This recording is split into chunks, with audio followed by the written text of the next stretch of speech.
નમસ્કાર દોસ્તો, ચેપ્ટર 13 ધોરણ 9 સામાજિક વિજ્ઞાન, ભારતનું સ્થાન, ભૂસ્તરીય રચના અને ભૂપૃષ્ઠ, ભાગ 1। આની પહેલાં આપણે 3-4 ભાગ મૂકી દીધા છે। આજે આ છેલ્લો ભાગ તમારી સમક્ષ રજૂ કરું છું। આ ભાગની અંદર આપણે વાત કરવાની છે ભૂસંચાલનીય પ્લેટો। આપણને ખબર છે કે પેન્જિયા નામનો ભૂખંડ હતો, એમાંથી 7 ભૂસંચાલનીય પ્લેટો અસ્તિત્વમાં આવી।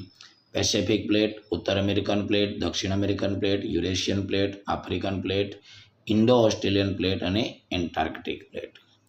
પેન્જિયા નામનો વિશાળ ભૂખંડ, એમાંથી કુલ આ 7 પ્લેટો અસ્તિત્વમાં આવી। સૌથી પહેલાં લોરેશિયા અને ગોંડવાનાલેન્ડ, એમાંથી આ 7 પ્લેટો અસ્તિત્વમાં આવી। હવે કેટલીક જગ્યાએ આ પ્લેટો છે એકબીજાથી દૂર જઈ રહી છે। દૂર જતી હોય તો અપસારી પ્લેટ કહેવાય, અને ઘણી પ્લેટો એકબીજાથી નજીક આવી રહી છે તેને અભિસારી પ્લેટ કહેવાય।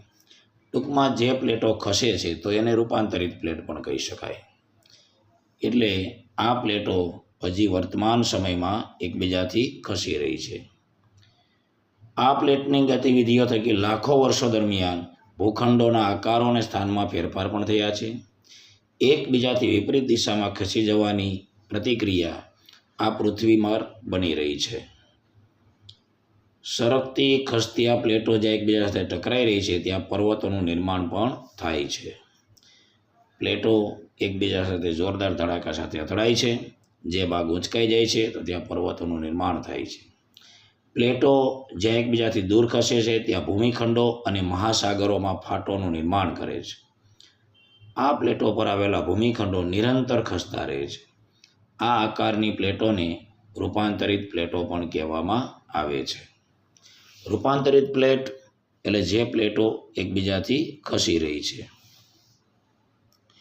તો સૌથી પહેલાં પેન્જિયા નામનો ભૂખંડ, પછી એમાંથી લોરેશિયા અને ગોંડવાનાલેન્ડ, અને એમાંથી કુલ 7 પ્લેટો। તો ભારત કરોડો વર્ષ પહેલાં ગોંડવાનાલેન્ડ નામના પ્રાચીન અને વિશાળ ભૂમિખંડનો ભાગ હતો। આ વિશાળ ભૂમિખંડમાં આજના દક્ષિણ અમેરિકા, આફ્રિકા, ઓસ્ટ્રેલિયા, એન્ટાર્કટિકા ખંડોનો સમાવેશ થતો હતો।